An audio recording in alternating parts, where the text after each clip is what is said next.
আসসালামু আলাইকুম। আজকে আমরা একাদশ দ্বাদশ শ্রেণীর সংখ্যা পদ্ধতির যে আইসিটি সংখ্যা পদ্ধতি আছে, এটা যশোর বোর্ড 2017 সালে যে প্রশ্নটা আসছিল বোর্ড প্রশ্ন, এই বোর্ড প্রশ্নটা আমরা সমাধান করব। যে যশোর বোর্ড 2017 সালে বোর্ড প্রশ্নে দেওয়া আছে যে শফিক, শিফা এবং তনয় তিনজন ব্যক্তি, তিনজনের তথ্য যোগাযোগ পদ্ধতিতে প্রাপ্ত নম্বর, পদ্ধতিতে প্রাপ্ত নম্বর দেওয়া আছে। বাইনারিতে দেওয়া আছে শফিকেরটা কত 1001000 এবং শিফারটা দেওয়া আছে 531 অক্টালে, এবং কি দেওয়া আছে তনয়টা দেওয়া আছে 4A, যেটা হলো হেক্সাডেসিমালে। এটা হলো আমার উদ্দীপক, যশোর বোর্ড 2017 সালের উদ্দীপক। তা ক নম্বরে প্রশ্ন করতেছে যে সংখ্যা পদ্ধতি বলতে কি বুঝো। খ নম্বরে প্রশ্ন করতেছে 11 এর একটা দশমিক মান, এই সংখ্যাটিকে পজিশনাল সংখ্যা পদ্ধতি বলা হয় কেন, অর্থাৎ ব্যাখ্যা করতে বলছে যে এই সংখ্যাটিকে কেন পজিশনাল সংখ্যা পদ্ধতি বলা হয়। ঘতে আসছে উদ্দীপকে তনয়ের প্রাপ্ত নম্বর দশমিকে প্রকাশ করা। তনয়ের যে প্রাপ্ত নম্বরটা আছে হেক্সাডেসিমাল, এই নম্বরটাকে আমাকে দশমিকে প্রকাশ করতে বলতেছে। যে ঘতে বলতেছে উদ্দীপকের শিফার প্রাপ্ত নম্বর হতে 11000011, এই বাইনারি সংখ্যাটি কত কম বা বেশি, অর্থাৎ কি শিফার যে মানটা দেওয়া আছে 538 অক্টালে 531 দেওয়া আছে, এই মানটা থেকে এই মানটা কত কম বা বেশি এটা দেখাইতে হইব। এখন আমি বুড়ে ক এবং খ দুটো উত্তর লিখে রাখছি। কত দেওয়া আছে যে সংখ্যা পদ্ধতি বলতে কি বুঝো, তাই আমরা লিখে রাখছি কি সংখ্যাকে প্রকাশ করার এবং গণনা করার পদ্ধতিকে সংখ্যা পদ্ধতি বলে। সহজ উত্তর যে সংখ্যাকে প্রকাশ করা এবং গণনা করার পদ্ধতিকেই সংখ্যা পদ্ধতি বলে। তারপর খতে প্রশ্ন আছে যে আমার খতে দেওয়া আছে যে 11 যে দশমিক সংখ্যাটা আছে এটা পজিশনাল সংখ্যা পদ্ধতি কিভাবে হইলো এটা ব্যাখ্যা করতে বলতেছে।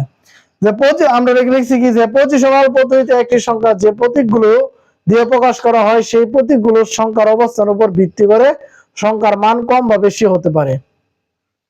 অর্থাৎ কি একটা সংখ্যা পদ্ধতিতে যে সংখ্যাগুলো ব্যবহার করা হয় সেই সংখ্যাগুলো ভিত্তির উপর নির্ভর করে সংখ্যাগুলোর মান কম বা বেশি হতে পারে। মানে একটি সংখ্যার মান বের করার জন্য প্রয়োজন সংখ্যাটিতে ব্যবহৃত অঙ্কগুলোর নিজস্ব মান। অর্থাৎ যে কোনো সংখ্যা, অর্থাৎ দশমিক, অক্টাল বলেন আর বাইনারি বলেন, এই সংখ্যা পদ্ধতিতে যে প্রতীকগুলো ব্যবহার করা হয় তাদের নিজস্ব একটা মান থাকে। এখানে 11 সংখ্যাটি দশমিক সংখ্যা পদ্ধতি। কিভাবে বুঝতেছি, নিচে যে ভিত্তি দেওয়া আছে 10, এটা হলো কি তার দশমিক সংখ্যা পদ্ধতি। এর ভিত্তি হচ্ছে কত 10, এখানে লেখা আছে 10, এই জন্য লিখলাম আমরা 10। এই পদ্ধতিতে 0 থেকে 9 পর্যন্ত, অর্থাৎ আমরা আগেই পড়ছি বর্ণনামূলক প্রশ্নের ক্ষেত্রে, অর্থাৎ এই সংখ্যা পদ্ধতির প্রথম দিকে যে ক্লাস ছিল সেখানে আমরা পড়ছিলাম যে 0 থেকে 9 পর্যন্ত মোট 10টি মৌলিক প্রতীক বা অঙ্ক ব্যবহার করা হয় দশমিক সংখ্যা পদ্ধতিতে। এই জন্য 11 দশমিক সংখ্যাটিকে পজিশনাল সংখ্যা পদ্ধতি বলা হয়। তো মূল কথাটা আসলে দাঁড়াইতেছে এখানে যে কোন সংখ্যা পদ্ধতি পজিশনাল হবে তখন যখন তার প্রত্যেকটা নির্দিষ্ট মান, অর্থাৎ নিজস্ব মান থাকবে এবং সেটা ভিত্তি কত থাকবে, ভিত্তির উপর নির্ভর করে সংখ্যাটা আমরা চিনতে পারবো যে এখানে ভিত্তি 10 দেওয়া আছে, এটা হলো আপনার দশমিক সংখ্যা পদ্ধতি। আর দশমিকের মধ্যে 10টি মৌলিক অঙ্ক বা প্রতীক ব্যবহার করা হয়, এটা এখানে লেখা আছে। এটা আমরা যদি দুই একবার পড়ি তাহলে দেখা যাচ্ছে এটা মুখস্থ হয়ে যাবে। তারপর গত দেওয়া আছে যে উদ্দীপকের তনয়ের প্রাপ্ত নম্বর দশমিকে প্রকাশ করা। উদ্দীপকের তনয়ের যে প্রাপ্ত নম্বর আছে এটা আমরা দশমিকে প্রকাশ করব। যে তনয়ের নাম্বার দেওয়া ছিল হেক্সাডেসিমালে 4A।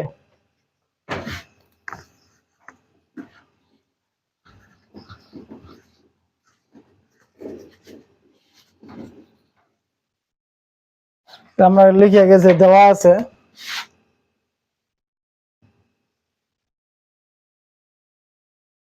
নম্বর দেওয়া আছে তনয়ের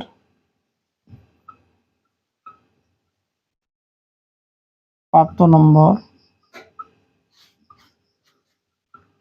4A হলো আমার হেক্সাডেসিমালে।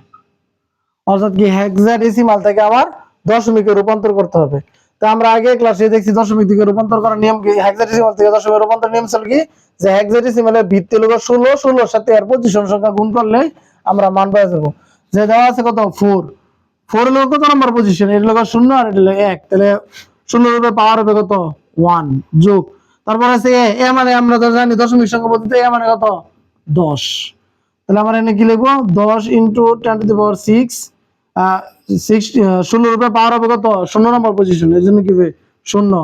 অর্থাৎ 4 হলো আমার 1 নম্বর পজিশনে ভিত্তির সাথে গুণ করে তার পজিশন নাম্বার 1, এবং কি এর মান হলো 10। তো আমরা ইচ্ছা করলে ব্র্যাকেটে লিখে দিতে পারি ব্র্যাকেটে। তো এর মান হলো 10, 10-এর সাথে কখন হবে 16, 16 পাওয়ার কত, এটা পজিশন নাম্বার, 0 এর জন্য 0, তাহলে 4 16 অঙ্ক তো আসছে 64,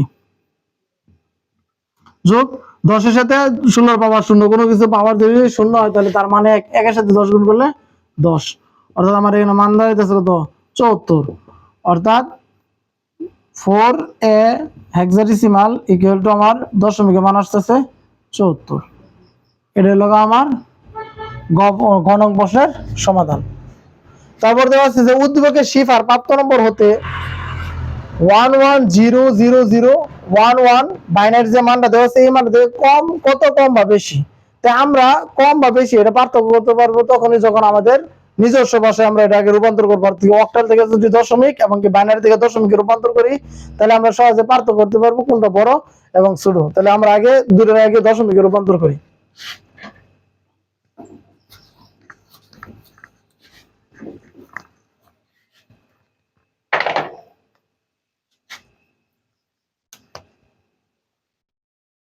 আমরা লিখব দেওয়া আছে শিফার প্রাপ্ত নম্বর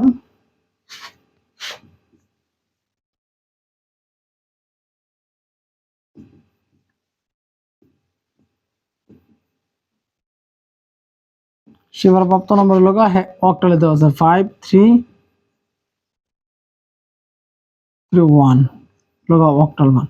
তো আমরা কি অক্টাল মানটারে দশমিকে প্রকাশ করি। সুতরাং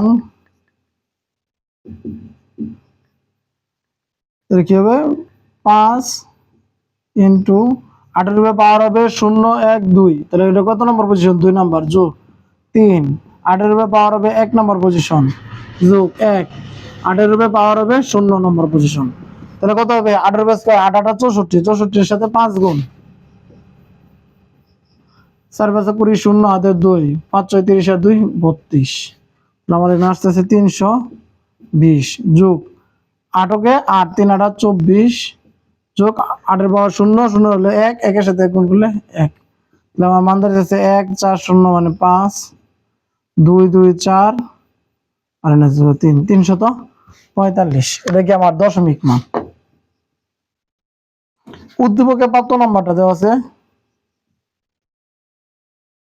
উদ্দীপকের প্রাপ্ত নম্বর দেওয়া আছে 11000011, এটা হলো বাইনারি মান, অর্থাৎ কি বাইনারি থেকে আমার কি করতে হবে দশমিকে রূপান্তর করতে হবে। তাহলে আমি রূপান্তর করি।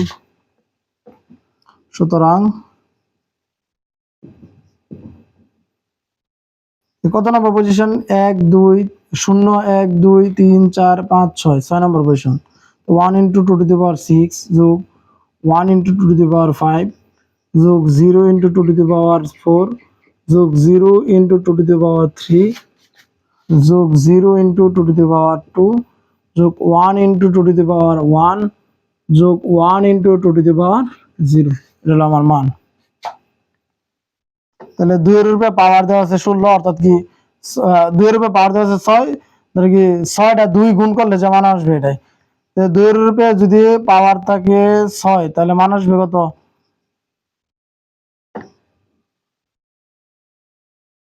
4 16, 4 দিলে আসে 16, 5 দিলে 32, 6 দিলে 64, যোগ 2 এর উপরে পাওয়ার দেওয়া আছে 5, তাহলে এটা আসবে 32, যোগ 0 যোগ 0 0 এর সাথে কোনো কিছু গুণ করলে 0, যোগ 2 এর পাওয়ার 1 2 কে 2 আর 1, তাহলে আমরা যোগ করলে পাইতেছি কত 1 2 3 3 আর 32 35, 35 এর সাথে 64 যোগ 9 9 35 আর 64, আমার মান আসছে কত 99 দশমিক মান।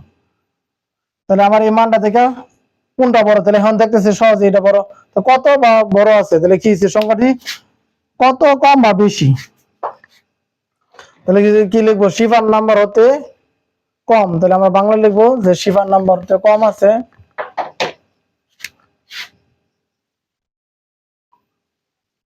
শিফার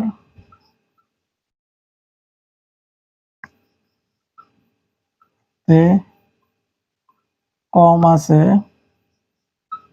কতটুকু কম আছে 300 45 থেকে আমি 99 বাদ দেন, তাহলে আমার মানটা পাওয়া যায়। তাহলে বাদ দিই 345 99 6 4 246। অর্থাৎ কি শিফার নাম প্রাপ্ত নম্বর থেকে উদ্দীপকের যে মানটা দেওয়া আছে এটা এতটুকু কম আছে। এটা হলো আমার ঘ নম্বরের প্রশ্নের সমাধান। তাহলে আজকে এটাই ছিল আমার যশোর বোর্ড 2017 সালের প্রশ্নের সমাধান।